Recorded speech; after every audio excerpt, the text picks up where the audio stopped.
yesterday because there are formal procedures taking place. In half an hour, the ceremony for the formal proclamation of King Charles III as monarch will begin. And it will take place at St James's Palace in London. Live coverage of that event, it's never been televised before, is going to continue on BBC News.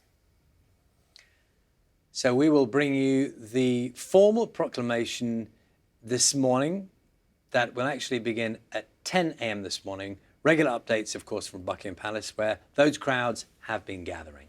And the flags have been raised to full mast, you will notice, for that proclamation ceremony. Afterwards, they will be returned to half-mast as the national period of mourning continues. Of course, coverage will continue here on BBC One.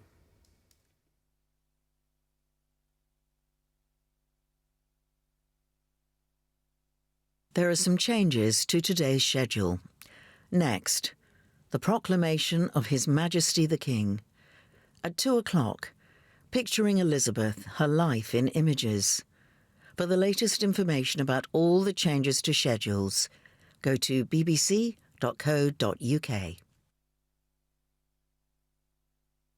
Queen Elizabeth II, the most visually represented person in the whole of human history. She's a kind woman, and I got the twinkle in her eye. These are the stories behind some of the most significant images of her reign. So I'd really rather have put my brushes down and just had some time with her.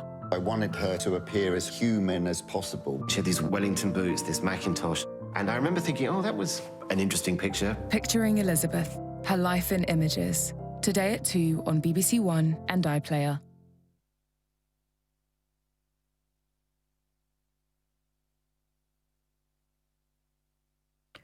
This is BBC One. Now, we cross live to St James's Palace in London for the proclamation of His Majesty the King.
Good morning from London on this historic day, a day of great change.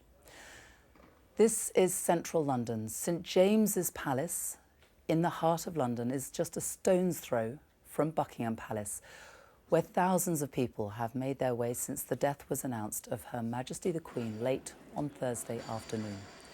Queen Elizabeth II, the country's longest reigning monarch, a constant presence in all our lives. Hers was a life marked with selfless duty and dedication.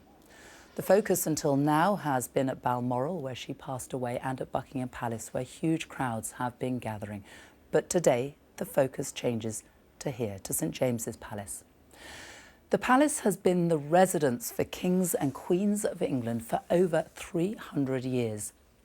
It was the official residence of the sovereign until the reign of Queen Victoria, when Buckingham Palace became the preferred residence. When the Queen passed away, her eldest son, Charles, immediately became king. And today, on this historic day for the monarchy and for the country, with solemnity, the Accession Council will meet at St James's Palace, and that is for the first time since 1952. There will be a proclamation today for the new monarch. Now, these proceedings have never been seen before on camera, but this morning we will see both parts of the Accession Council and the proclamation of the new sovereign. Well, Well, last night, the King addressed the nation and there was a service of thanksgiving for the life of Her Majesty, the Queen.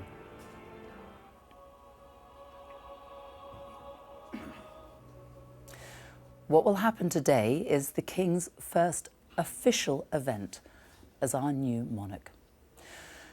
Now let's have a look at where the events are actually taking place this morning, because the focus will be here at St James's Palace, which is located just off the Mall, close to Buckingham Palace in central London.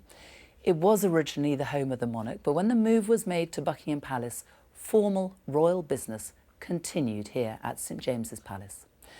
The King is currently in residence in Clarence House next door, the former home of the Queen Mother, which has been the London residence of Charles since the death of his grandmother in 2002.